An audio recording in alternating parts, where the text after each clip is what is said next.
Alors, bien-aimés, je profite donc du thème de la semaine pour nous entretenir sur l'impact des sacrifices d'action de grâce. Un sujet non seulement abondamment abordé dans la Bible, mais ce sont là les faits qui marquent l'adoration des enfants d'Israël et donc l'adoration de l'Église.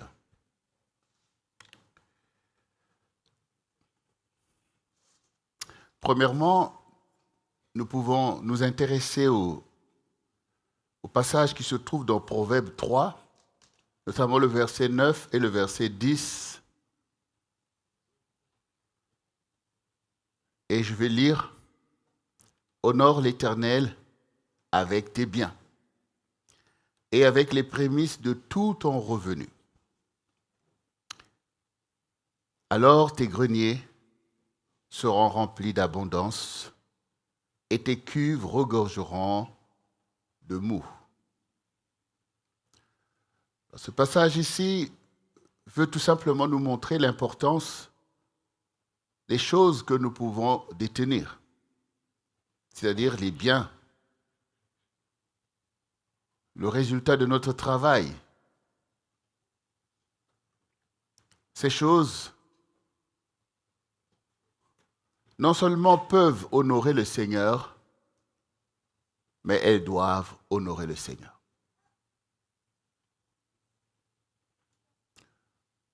Autrement dit, ce passage nous montre que nous pouvons effectivement sortir ces choses de l'honneur que nous donnons à notre Dieu. C'est-à-dire que pour certaines personnes, honorer Dieu, c'est de parler, de dire « Merci Seigneur, je te loue, je t'adore », mais que leurs biens ne rentrent pas dans ce qu'ils disent.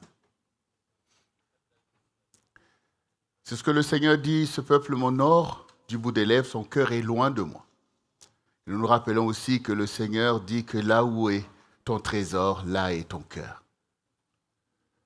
Donc c'est très important pour nous de pouvoir recevoir ces enseignements de la sagesse, parce que c'est ce que sont les proverbes, pour que nous comprenions que dans tout ce que Dieu a fait, il y a des secrets.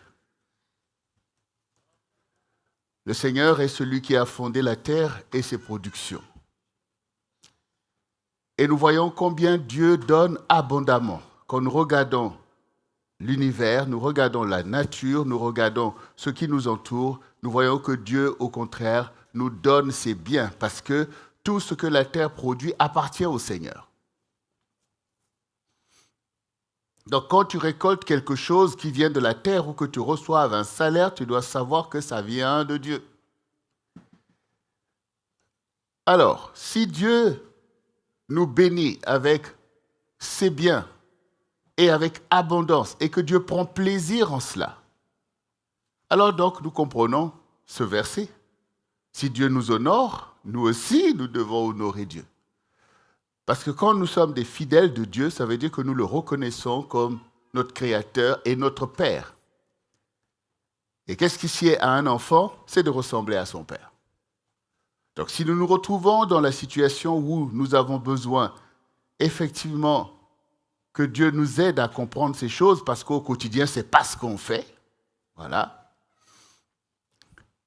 Aujourd'hui, tu as l'opportunité de comprendre que Dieu le premier te bénit, bénit les fils des hommes, fait pleuvoir sur la terre pour pouvoir nous faire prospérer.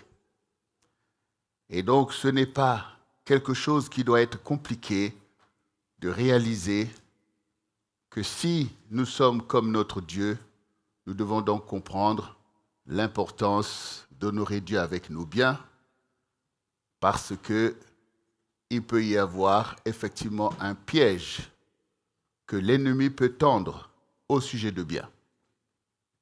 C'est-à-dire tomber tout simplement dans la convoitise de ces choses, dans la vanité de ces choses, pour les sortir de notre relation avec Dieu et au contraire alimenter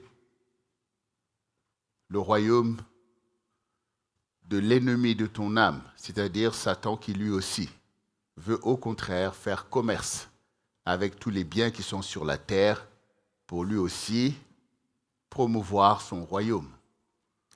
Alors ce verset va nous servir de clé pour avancer. L'impact des sacrifices d'action de grâce. Dans Jérémie 33, le verset 10 et 11 nous dit « Ainsi parle l'Éternel. On entendra encore dans ce lieu dont vous dites, il est désert, il n'y a plus d'hommes, plus de bêtes. On entendra dans les villes de Juda et dans les rues de Jérusalem, dévastées, privées d'hommes, d'habitants, de bêtes, des cris de réjouissance, des cris d'allégresse, les chants du fiancé, les chants de la fiancée, la voix de ceux qui disent « Louez l'Éternel des armées, car l'Éternel est bon, car sa miséricorde dure à toujours. » La voix de ceux qui offrent des sacrifices d'action de grâce dans la maison de l'Éternel, car je ramènerai les captifs du pays, je les rétablirai comme autrefois, dit l'Éternel. Ici, nous voyons effectivement l'action de Dieu de ramener les enfants d'Israël sur leur territoire.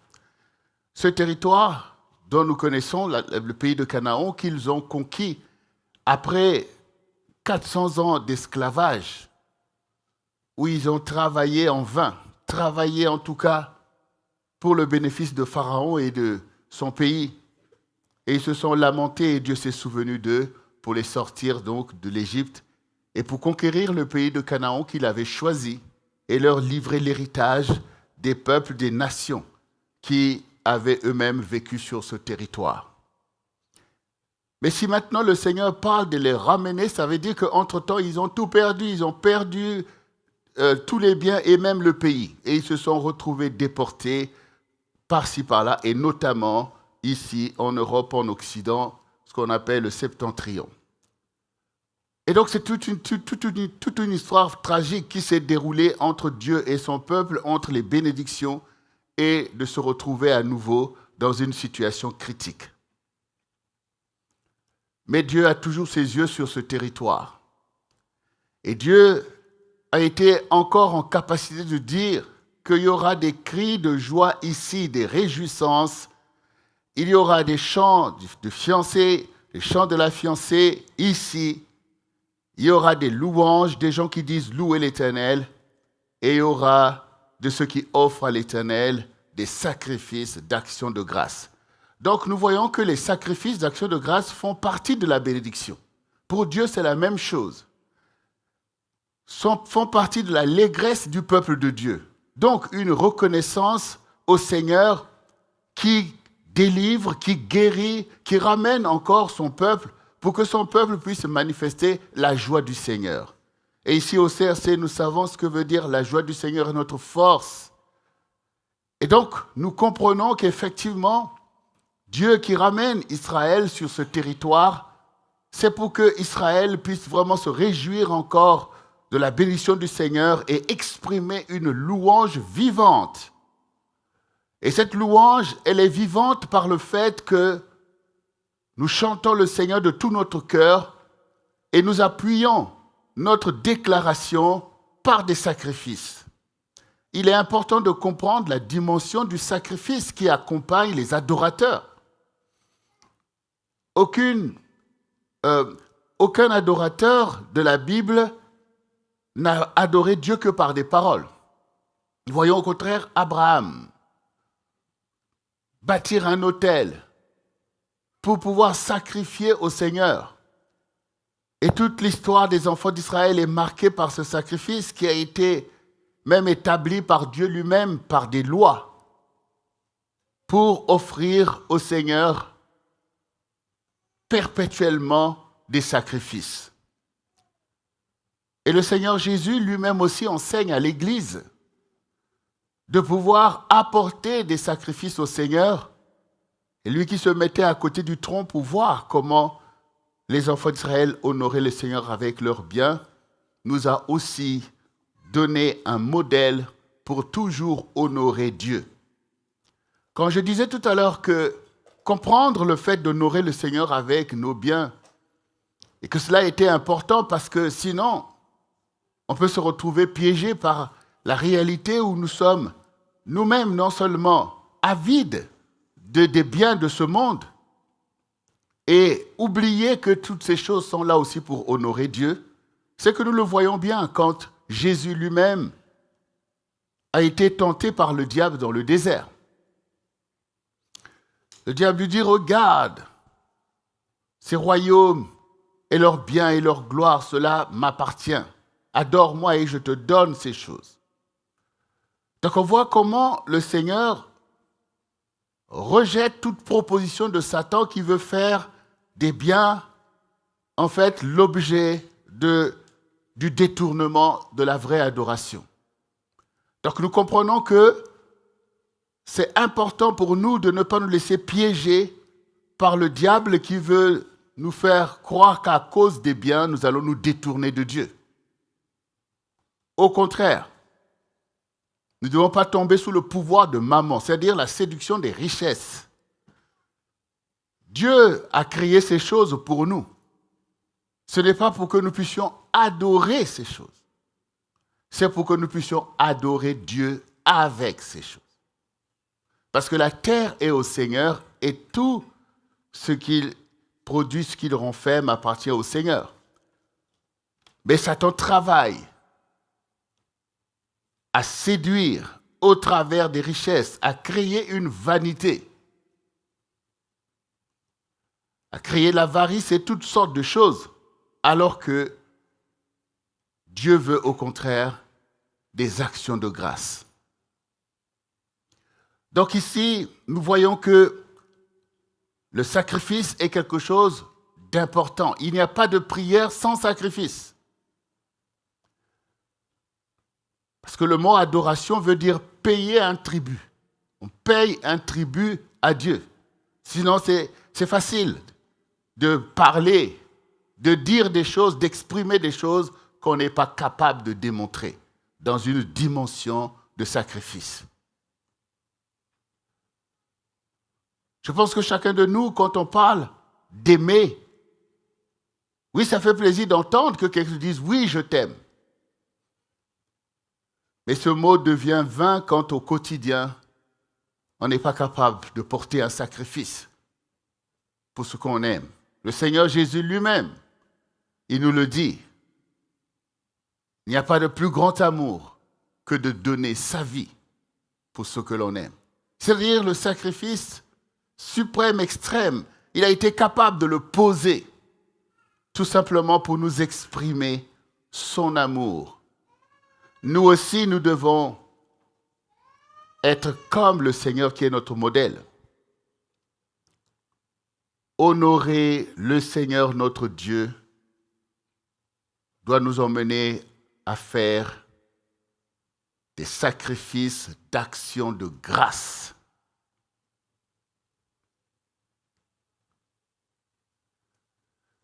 Nous connaissons l'histoire aussi d'un homme qu'on appelle Jonas dans la Bible.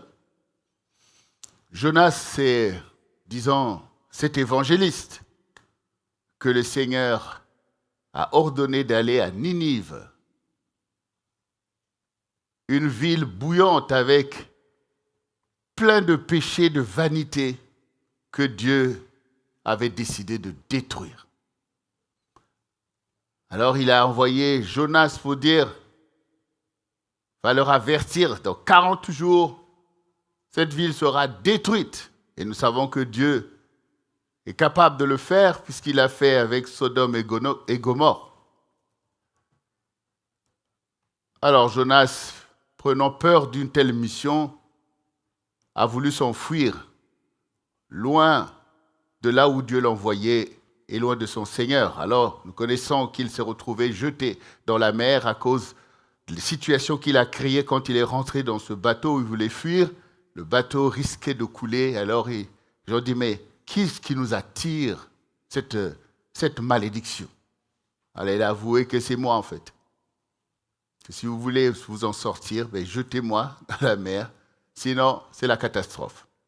Et donc Jonas aussi s'est retrouvé donc dans cette situation.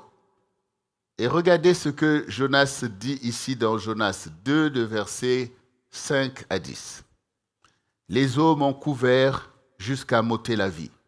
L'abîme m'a enveloppé. Les roseaux ont entouré ma tête. Je suis descendu jusqu'aux racines des montagnes. Les barres de la terre m'enfermaient pour toujours. Mais tu m'as fait remonter vivant de la fosse, Éternel mon Dieu. Quand mon âme était abattue au-dedans de moi, je me suis souvenu de l'Éternel, et ma prière est parvenue jusqu'à toi, dans ton saint temple.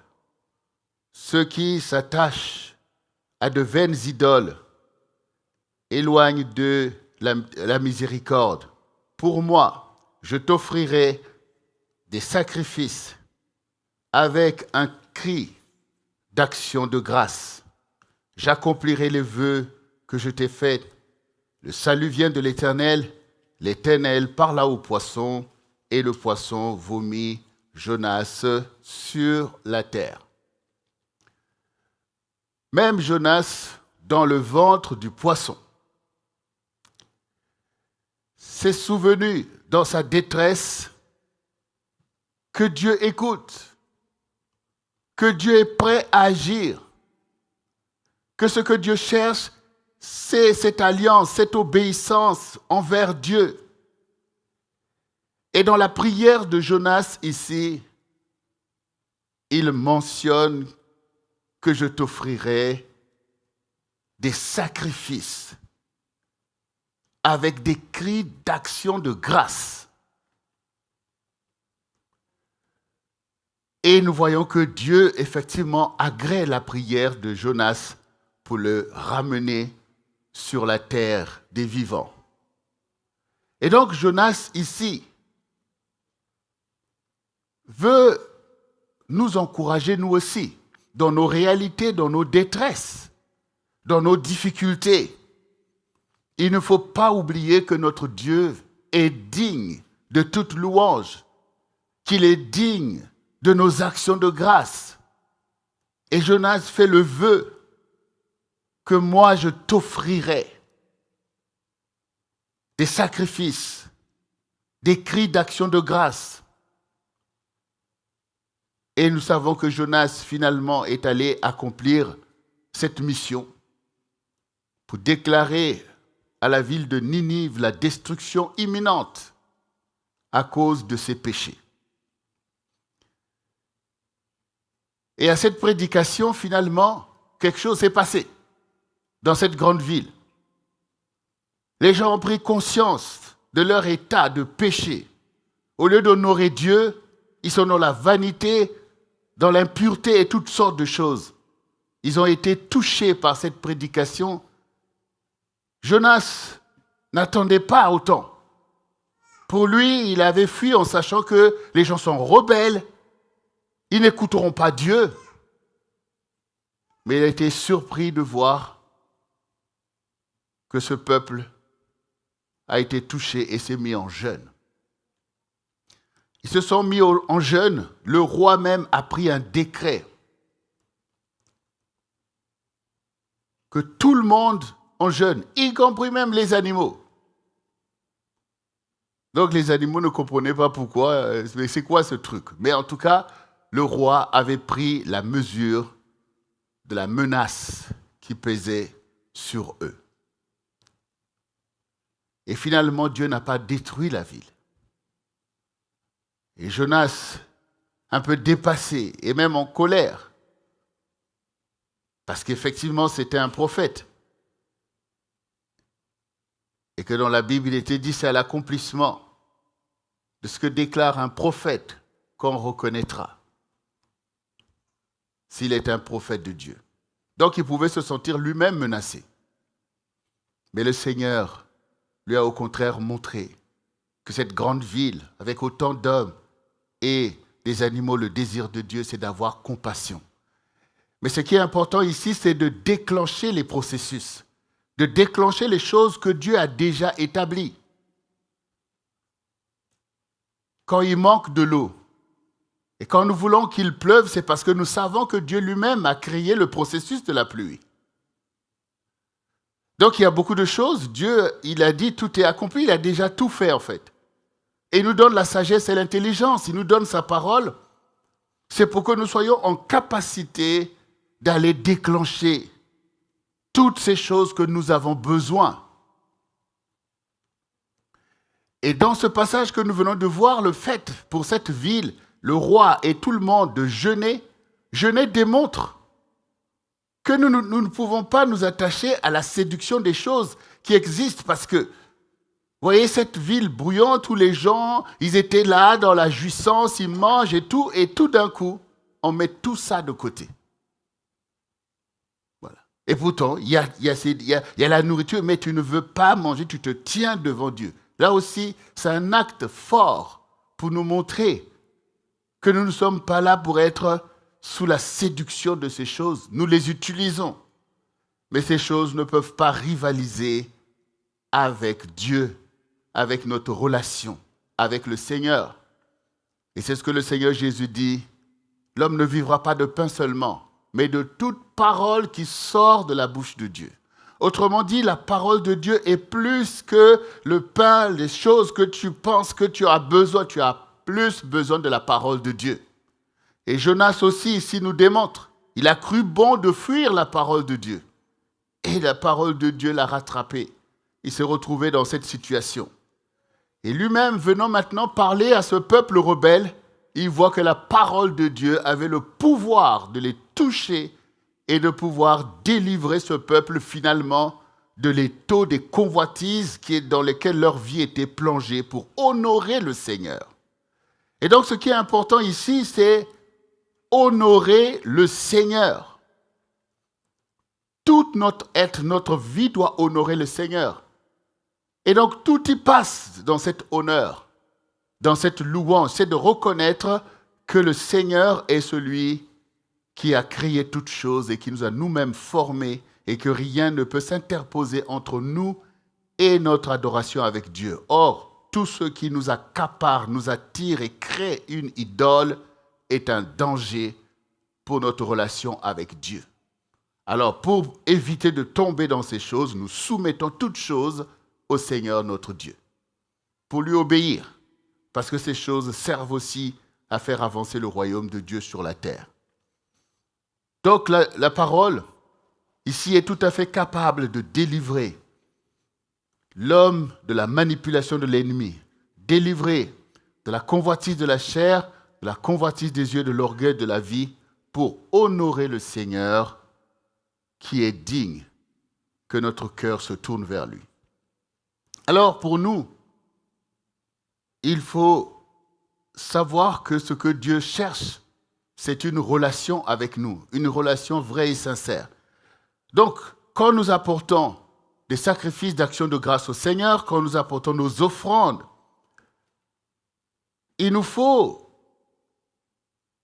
d'abord réaliser que Dieu est au-dessus de tout cela.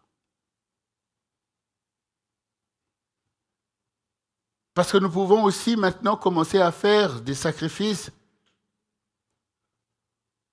d'une façon désinvolte. Regardez dans Amos 4, versets 4 et 8. Allez à Bethel et péchez. Allez à Gilgal et péchez davantage. Offrez vos sacrifices chaque matin et vos dîmes tous les 3 jours. Faites des sacrifices d'action de grâce avec du levain. Proclamez, publiez vos offrandes volontaires, car c'est là ce que vous aimez, enfants d'Israël, dit le Seigneur l'Éternel. Et moi, je vous ai envoyé la famine dans toutes vos villes, le manque de pain dans toutes vos demeures. Malgré cela, vous n'êtes pas revenus à moi, dit l'Éternel. Et moi, je vous ai refusé la pluie lorsqu'il y avait encore 3 mois jusqu'à la moisson. J'ai fait pleuvoir sur une ville et je n'ai pas fait pleuvoir sur une autre ville. Un champ a reçu la pluie Un autre qui ne l'a pas reçu s'est desséché. 2, 3 villes sont allées vers une autre pour boire de l'eau. Elles n'ont point apaisé leur soif. Malgré cela, vous n'êtes pas revenus vers moi, dit l'Éternel. Alors ici, on va dire, le Seigneur veut des actions de grâce. On fait des actions de grâce. Et le Seigneur parle de refuser la pluie, de pouvoir créer en fait une situation compliquée. C'est tout simplement pour que nous puissions comprendre que ce qui importe, de la même manière que, comme je disais tout à l'heure, nous entendons parler d'amour, mais ce que nous voulons, c'est que cet amour soit vrai et qu'il vienne de notre cœur profondément. On fait des actions de grâce au Seigneur parce qu'on l'adore. Et tu adores le Seigneur de tout ton cœur, de toute ton âme, de toute ta pensée, de toute ta force. Il ne faut pas penser que Dieu est charmé par les biens que tu vas lui donner. La preuve, ces choses même que tu lui apportes, c'est pour toi-même. C'est toi qui as besoin d'un temple pour adorer Dieu. C'est toi qui as besoin d'être délivré de la séduction de l'ennemi. Beaucoup de choses peuvent te souiller si Dieu, au contraire, n'agrée ces choses pour les sanctifier. Donc ici, nous savons combien les enfants d'Israël offrent au Seigneur. Ça, c'est clair et net. Nous connaissons les 1000 holocaustes de Salomon, mais les enfants d'Israël apportent des sacrifices, mais le Seigneur voit qu'ils m'honorent du bout des lèvres, mais leur cœur est loin de moi. Qu'ils ont perdu la vraie adoration, et c'est pour ça que le Seigneur veut nous montrer ici que quand tu viens offrir des sacrifices d'action de grâce, fais-le d'un cœur pur, sinon Dieu les rejette. Sinon Dieu les rejette. Le Seigneur Jésus lui-même, assistant à des offrandes, avait indexé une femme en disant, voici, cette femme a donné plus que ceux qui apportent leur superflu. Ton action de grâce ne doit pas être superflue, ne doit pas être quelque chose, non seulement qui ne te coûte pas, mais fait d'une façon désinvolte devant celui qui est le Seigneur du ciel et de la terre. Ce que le Seigneur veut, c'est que ton sacrifice exprime l'élan de ton cœur. Que tu puisses honorer, parce que c'est de ça qu'il s'agit. Honorer quelqu'un, c'est avoir des sentiments profonds. Donc il faut veiller. Il faut veiller à la qualité de nos offrandes. À vouloir exprimer au Seigneur tes sentiments les plus profonds de respect, de reconnaissance vis-à-vis de ton Dieu. C'est alors que tes offrandes auront de l'impact. Et cet impact, elle est importante. Dieu agit au milieu de ces choses, car il est très digne de louange. Le peuple que je me suis formé publiera mes louanges. Comment nous publions les louanges de notre Dieu sont les sacrifices qui nous permettent d'emmener l'impact dans l'histoire. Comment David serait-il devenu ce grand roi et le chantre agréable d'Israël s'il n'avait pas mobilisé des biens, de l'argent, de l'or pour honorer le Seigneur? Comment Salomon aurait-il bâti le temple pour que le Dieu d'Israël puisse prévaloir dans l'histoire? Toutes ces choses doivent venir d'un cœur qui adore le Seigneur. Adorer le Seigneur veut dire le mettre en premier dans tout ce que tu fais. Le mettre en premier dans toute relation que tu peux avoir. C'est lui qui a la primauté.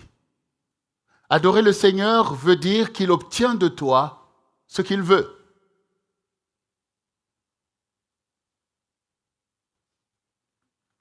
Parce que beaucoup de choses sur la terre sont souillées. Et quand on s'attache à ces choses, il y a un risque de se souiller soi-même. Mais quand tu as Dieu, c'est Dieu qui sanctifie ces choses. C'est Dieu qui les purifie. Donc, bien-aimés, c'est nos cœurs que Dieu cherche. Là où est ton cœur, là est ton trésor. Le Seigneur doit être ton trésor.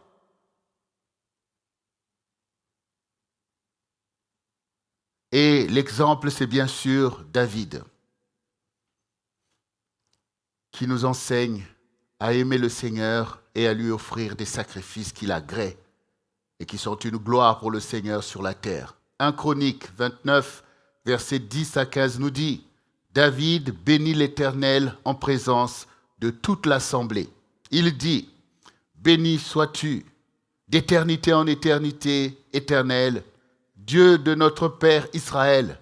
À toi, Éternel, la grandeur, la force et la magnificence, l'Éternel, l'éternité et la gloire, car tout ce qui est au ciel et sur la terre t'appartient. À toi, Éternel, le règne, car tu t'élèves souverainement au-dessus de tout. C'est de toi que viennent la richesse et la gloire. C'est toi qui domines sur tout. C'est dans ta main que sont la force et la puissance. Et c'est ta main qui a le pouvoir d'agrandir et d'affermir toutes choses. Maintenant, ô notre Dieu, nous te louons, nous te célébrons et nous célébrons ton nom glorieux. Car qui suis-je et qui est mon peuple pour que nous puissions te faire volontairement ces offrandes? Tout vient de toi et nous recevons de ta main ce que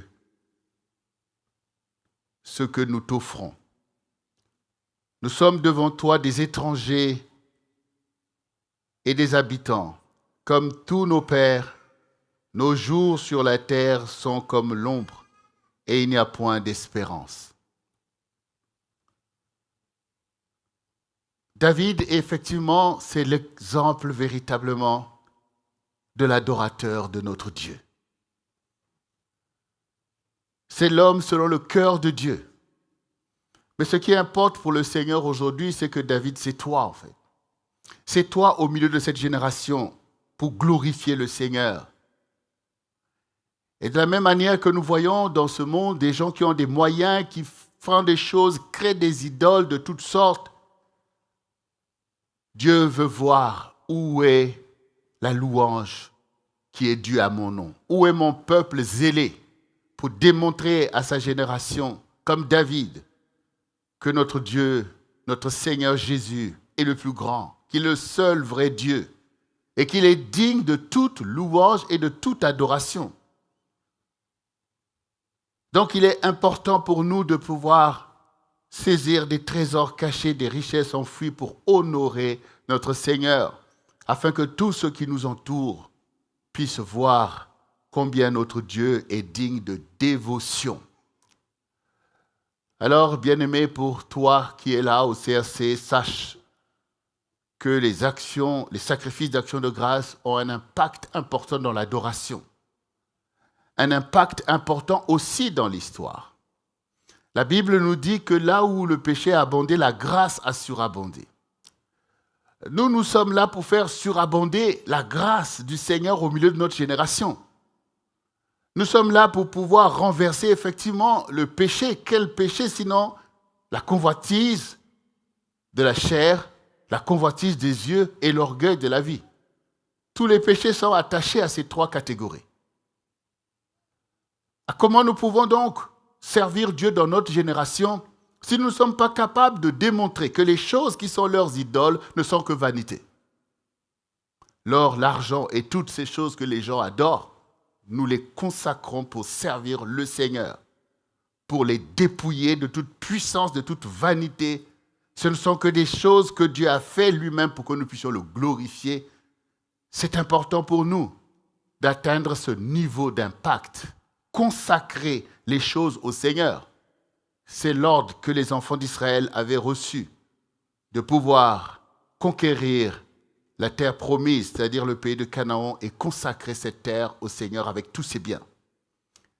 Nous aussi, nous avons été envoyés dans les nations, où Satan fait un travail, où il déploie son royaume, crée la fausse adoration. Nous sommes là pour que les nations adorent avec nous, en démontrant que tout ce que Dieu a fait nous sert plutôt à glorifier le Seigneur notre Dieu. Alors beaucoup le feront aussi. Donc il est important pour toi que tu sois le David aujourd'hui, comme toutes ces personnes qui ont adoré Dieu. Dieu attend que nous puissions l'adorer et il est le même prêt à pouvoir nous bénir, pouvoir nous donner tout ce qui est nécessaire pour l'honorer. Donc cette semaine, nous méditons ces choses et surtout nous voulons faire des sacrifices d'action de grâce au Seigneur. Ces choses doivent nous accompagner car c'est la louange de notre Dieu, mais c'est aussi le moyen pour nous d'impacter la bénédiction de Dieu sur nous, d'attirer la pluie, d'attirer toute cette prospérité que le Seigneur nous a destinée.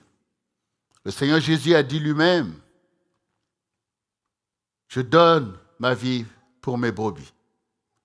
Le voleur ne vient que pour dérober, égorger, détruire, mais moi je suis venu pour que les brebis aient la vie et qu'elles soient dans l'abondance. » Nous devons donc comprendre cette culture d'honorer le Seigneur avec nos biens, faire des actions de grâce. C'est aussi enseigner à nos enfants tout autour que Dieu agit pour nous, que Dieu fait, et qu'eux-mêmes doivent rentrer dans cette culture pour avoir un impact dans l'histoire, pour que Dieu en fasse des David. David était là pour impacter l'histoire comme nous le voyons encore aujourd'hui. Notre relation avec Dieu qui se tient dans le secret a une manifestation dans le développement de l'histoire. Le Seigneur dit, cherchez pour moi le royaume et la justice de Dieu. Le royaume est en nous, mais il faut l'établir, parce que c'est le royaume qui va permettre que la justice puisse s'accomplir. Les gens au quotidien sont malmenés par l'ennemi. Si la grâce doit surabonder, mais c'est nous qui faisons surabonder la grâce. Le Seigneur dit de prendre soin, par exemple, des orphelins, des veuves. Mais comment nous pouvons le faire si nos biens ne rentrent pas dans la relation avec le Seigneur? Nous allons seulement dire, bon, vas-y, Dieu te bénit, rentre chez toi, sans pouvoir faire quelque chose et que notre argent soit pour la vanité, pour d'autres choses ou pour l'avarice. Non. Nous allons au contraire faire surabonder la grâce de Dieu. Les plus forts soutiennent les plus faibles. Toi, Dieu te donne la force d'acquérir des biens. C'est pour que la justice puisse prospérer, que les gens puissent dire, béni soit le Seigneur qui pourvoit pour nous. Nous disons tous que l'Éternel est Jéhovah Jireh, mais ça doit se voir au quotidien, par le moyen que Dieu peut avoir de nous fortifier. Et par cette dimension d'action de grâce, non seulement nous bénissons le Seigneur, nous serons aussi en mesure de bénir notre prochain, d'utiliser aussi ces biens que Dieu nous donne pour pouvoir donner. Nous nous rappelons de Jésus dans le désert, avec toutes ces foules qui étaient là presque misérables, qui le suivaient. Alors les disciples disent, Maître, maintenant, fais repartir ce peuple parce que nous sommes dans un lieu désert, qu'ils aillent trouver de quoi manger, donnez-leur vous-même à manger. Alors les disciples étaient carrément presque effrayés, mais comment le maître peut nous dire ces choses? Ben oui, c'est ça. Il faut avoir un cœur pour donner, parce que Dieu est là pour pouvoir faire ces choses qu'il sait faire. Alors, ils se sont dit, mais maître, on n'a rien pour pouvoir le faire. Il dit, qu'est-ce que vous avez? Qu'est-ce que vous avez? Alors, il y a ici un jeune homme qui a 2 poissons et 5 pains. Emmenez, on va rendre grâce au Seigneur. Et il a pris ces choses. Jésus n'a pas dit, bon voilà, il y a 2 poissons, 2 pains, ben moi je prends déjà un pain, un poisson pour moi-même et puis on va voir ce qu'on va faire avec ça. Il dit non, il faut pour tout le monde. Il faut pour tout le monde parce qu'il connaît qui est Dieu. Il est lui-même Dieu. Il sait que notre Dieu est généreux. Il sait que notre Dieu est celui qui donne abondamment. Il sait que notre Dieu aime ces choses. Il fait se lever son soleil sur les bons comme les méchants. Alors il rend grâce, il dit distribuer et tout le monde a mangé à satiété. Donc nous aussi, nous devons savoir, selon la grâce que Dieu nous fait d'avoir, ces choses sont là pour glorifier le Seigneur, pour le louer, mais aussi pour manifester l'évangile de Jésus-Christ, qui ne doit pas être une affaire entre une poignée de personnes, mais une capacité à impacter toute une génération. Nous sommes là pour le salut en Jésus-Christ. Il nous a dit, allez et faites de toutes les nations des disciples. Il nous a donné des moyens d'agir, d'impacter, de convaincre, d'être de ceux qui amassent avec lui. Il faut sortir de la tiédeur de nos actions, de la limite de nos actions. On n'est même pas capable de convaincre les gens autour que Dieu est bon et qu'avec Dieu, nous allons vivre une meilleure vie. Parce que, oui, la foi du plus grand nombre s'est refroidie. Il ne faut pas un évangile froid, dénué d'action, incapable de pouvoir montrer que tout appartient au Seigneur. Réveillons-nous.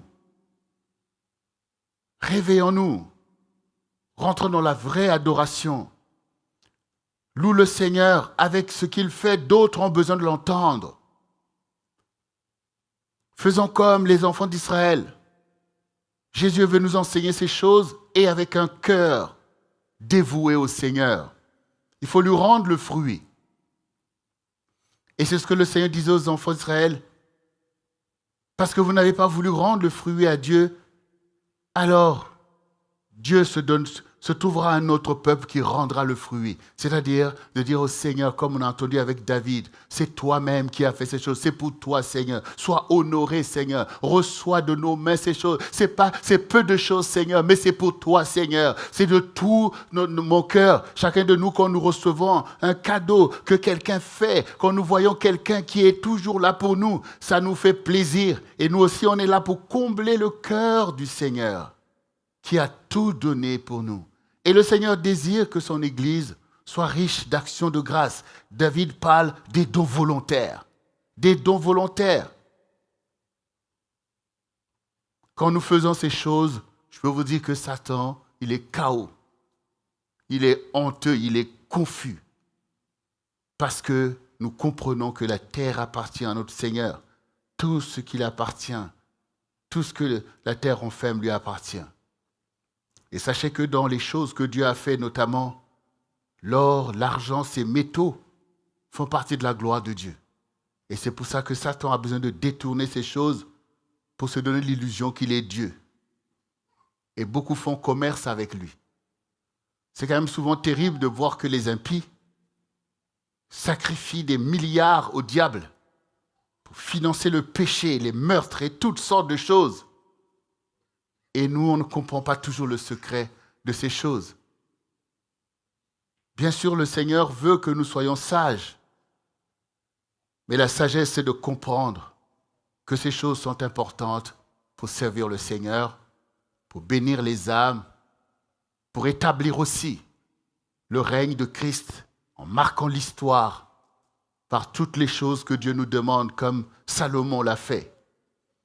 Nous aussi, nous devons nous lever pour que notre Dieu puisse être établi dans l'histoire, que les regards puissent se tourner vers le Seigneur et aussi vers notre propre adoration. Donc je t'encourage, bien-aimé, à aimer le Seigneur. Je t'encourage à pouvoir comprendre et faire ton alliance avec le Seigneur, que les actions de grâce ne manquent jamais dans ta vie. Et quand le Seigneur te bénit, exprime-le et honore le Seigneur dans son temple, dans son église, dans le ministère, que ta brique ne manque pas, que tes actions ne manquent pas. Et nous avons compris nos biens, mais aussi nos déclarations. Les témoignages sont encore limités. Beaucoup même ne témoignent pas. C'est une attitude qui n'est pas conforme à ce que nous entendons maintenant. Alors, bien-aimés, pour aller vers la conclusion de ce message, j'aimerais profiter pour pouvoir témoigner de la joie du Seigneur dans la famille Goma notamment. Oui.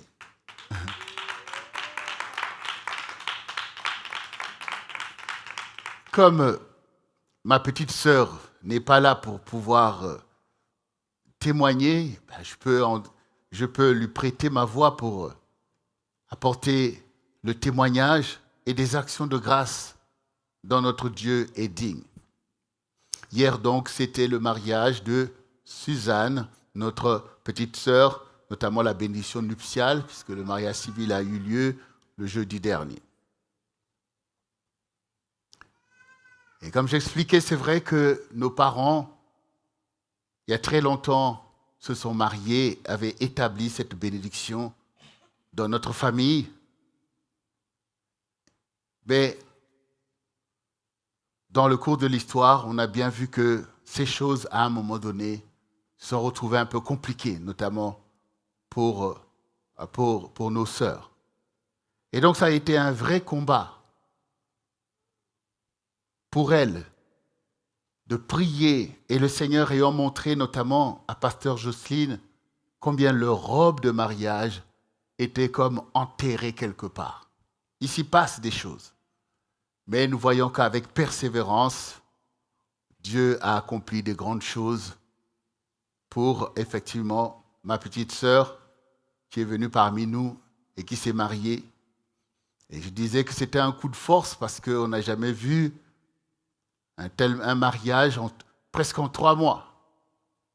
La rencontre d'abord, la demande, la déclaration. Oh, grand frère, il y a quelqu'un qui me parle, c'est sérieux. Tu es sûr de tes affaires là? Et au moment où on était, je crois, en déplacement à la Martinique, avec sa belle-sœur, rencontre, on parle des fiançailles. Je dis, chérie, j'espère que tu es sûr de ton coup, là, parce que ça va vite, cette affaire. Effectivement, c'est allé vite, parce que c'était ce que Dieu avait prévu.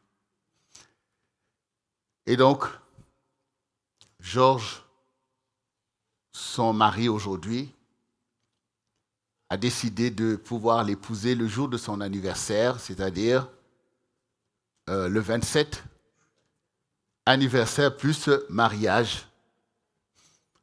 Et nous rendons grâce au Seigneur.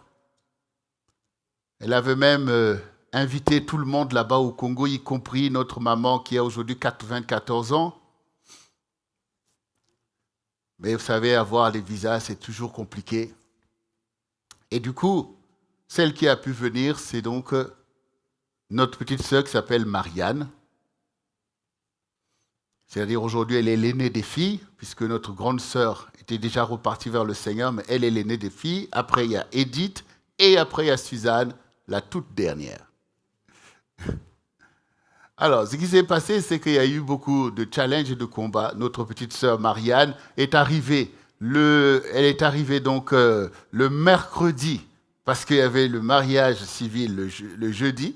Arrivée mercredi, elle qui a eu son visa, comme elle travaille beaucoup dans ces associations humanitaires, tout ça, et pour voyager, elle arrive, prend les choses. Finalement, elle oublie de prendre la chemise dans laquelle il y avait tous les documents, parce que, bon, voilà, tu as ton visa, c'est vrai, mais il faut montrer l'assurance, plein de choses. Donc, arrivé le mercredi, on dit qu'elle est retenue à la frontière parce qu'elle n'avait pas ces documents.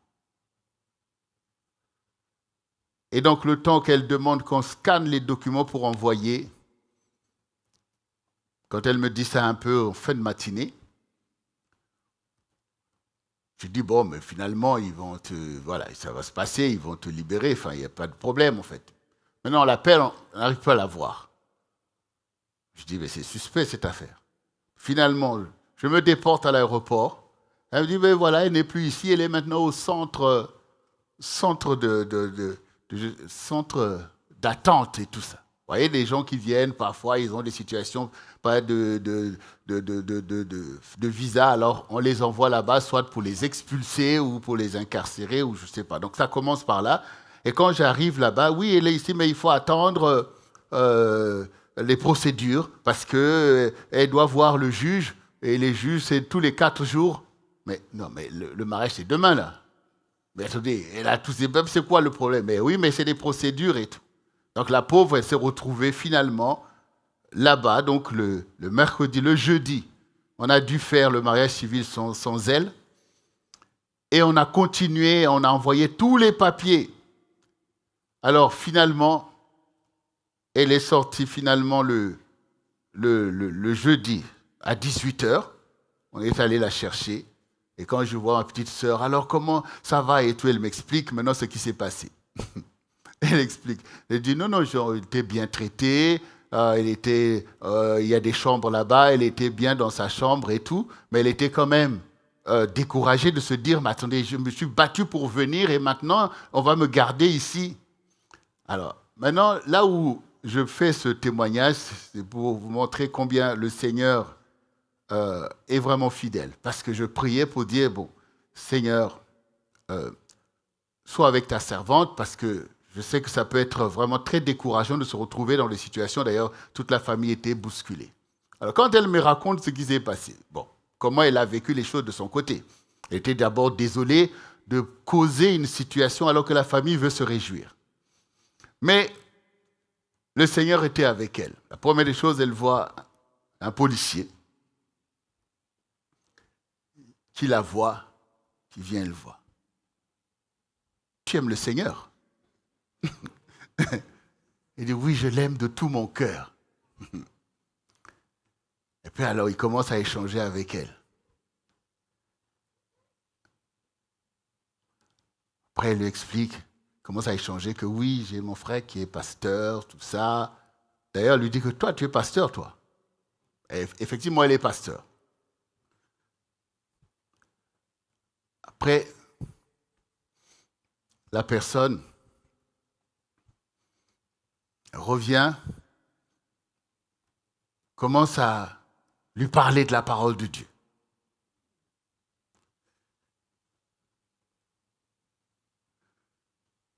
Il part, il revient. Il dit, le fruit de l'esprit, la patience. Le fruit de l'esprit, hein, la patience et tout. Et puis il continue. Et puis après, à un moment donné, le lendemain, il dit, commence à chanter, il dit, l'heure de la victoire et de la vérité. Vous connaissez ce morceau-là? Que Jésus soit loué dans la vérité. Que Jésus soit loué dans la vérité.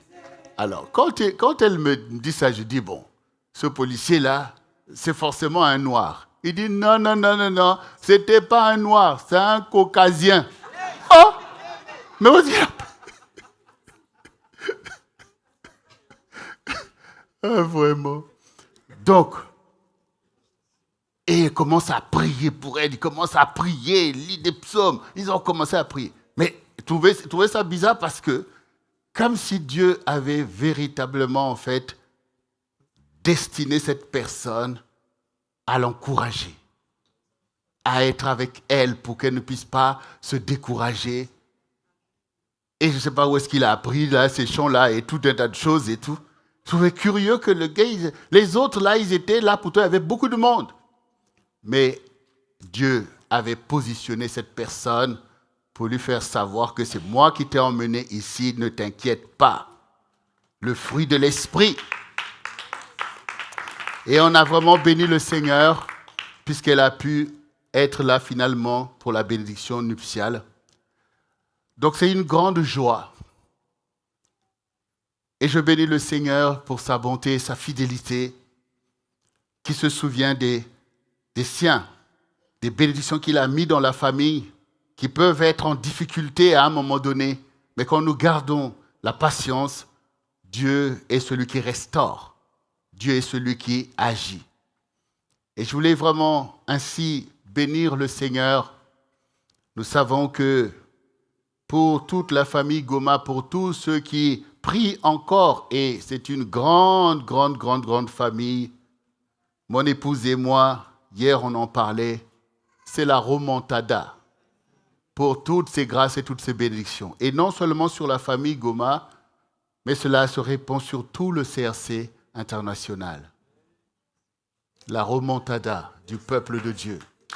la grande restauration.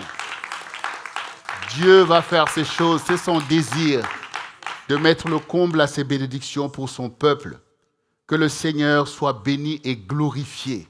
Que notre cœur soit à la louange de notre Dieu pour lui apporter des actions de grâce. Et la famille Goma célèbre le Seigneur pour sa grande fidélité. Gloire à notre Dieu.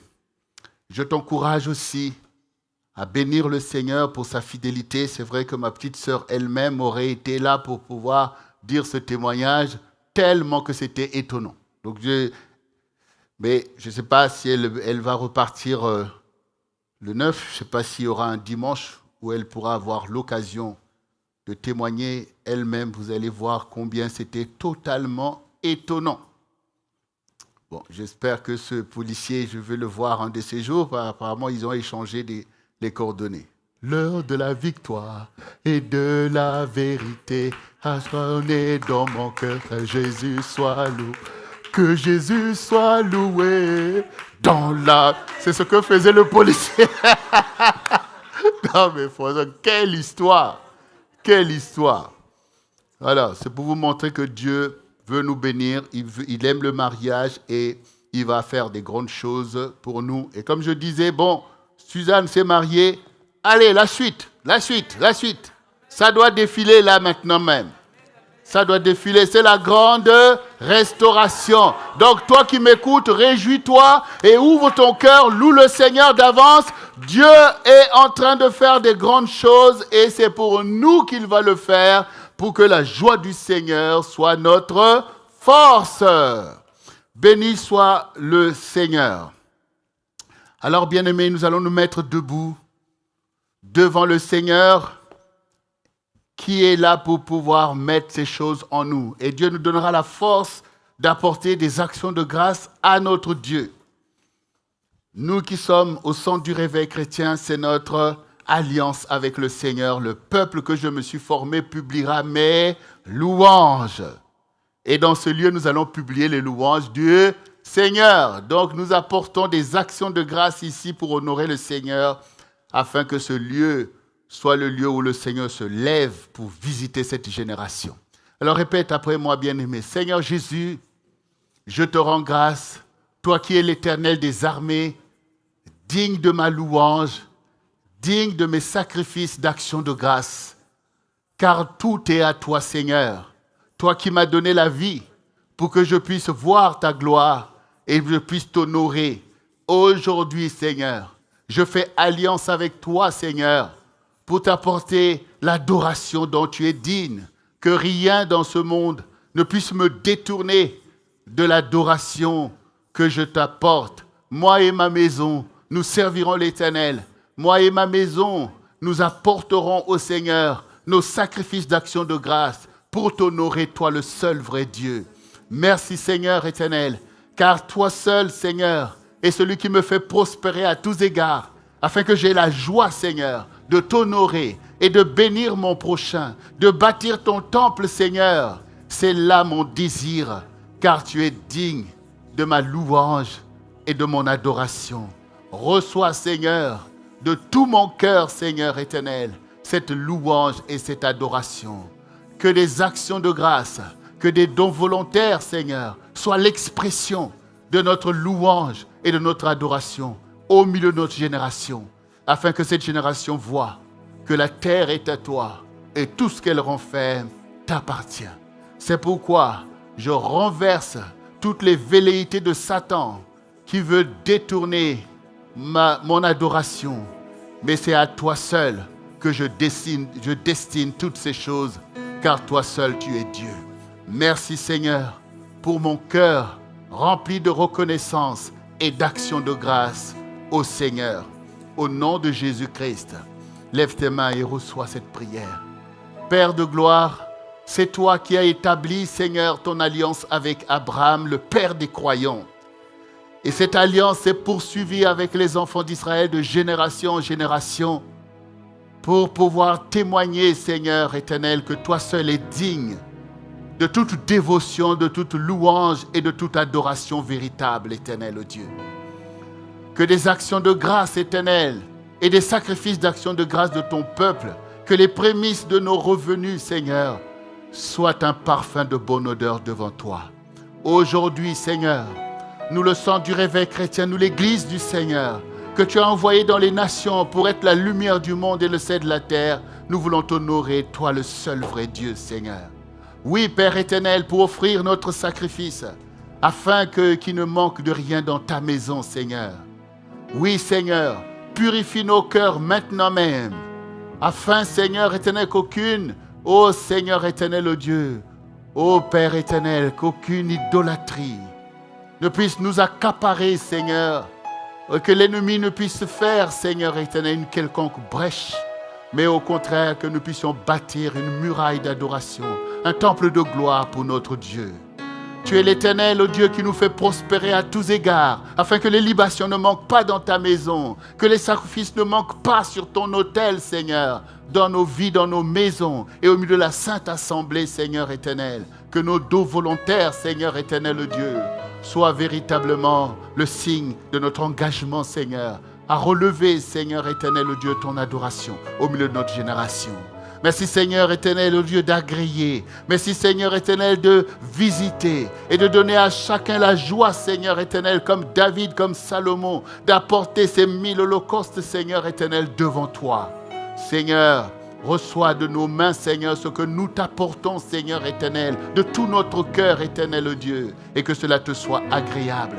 Que ton nom soit glorifié, Seigneur, que ton œuvre avance, que ta justice soit manifestée au quotidien, Seigneur éternel. Oui, Père, fais de nous des pierres vivantes. Que cela, Seigneur, soit dans nos maisons, dans nos vies, de génération en génération. Nous sommes tes adorateurs et nous adorons en esprit et en vérité, Seigneur, pour t'honorer avec nos biens que tu nous donnes et que tu nous donneras encore et encore, Seigneur éternel. Oui, Seigneur. Reçois, Seigneur. Les choses anciennes sont passées et toutes choses deviennent nouvelles dans notre alliance avec toi, Seigneur. Car tu nous as appelés et tu nous as envoyés afin que cette génération soit éclairée, que les ténèbres de l'ennemi soient dispersées, Seigneur, et que cette génération puisse se tourner vers toi pour t'adorer. La terre est à toi et tout ce qu'elle renferme t'appartient, Seigneur. L'or et l'argent t'appartiennent, Seigneur, et nous t'adorons, ô Père. Sois béni, Seigneur, et prends plaisir à faire prospérer ton peuple éternel, à libérer une grande moisson, Seigneur, afin que tous voient combien tu rends ton peuple heureux. Oui, Seigneur. Que toute cette semaine, Seigneur, que cela monte dans nos cœurs comme une connaissance qui doit demeurer et prévaloir pour accomplir l'œuvre du ministère que tu nous as donné, ici et partout dans le monde. Tu es Dieu qui fait grâce. Merci pour cette grande restauration, Seigneur, de la bénédiction, de la puissance et de l'impact du peuple de Dieu dans l'histoire. Merci pour les oiseaux de proie, Seigneur, que tu mobilises, Seigneur éternel, ô Dieu, afin, Seigneur éternel, que ton œuvre soit établie ici et partout.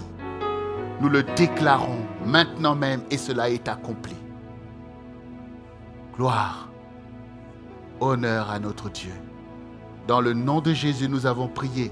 Que les saints de Dieu disent avec moi, Amen. On acclame le Seigneur notre Dieu. Merci Seigneur. Merci Jésus.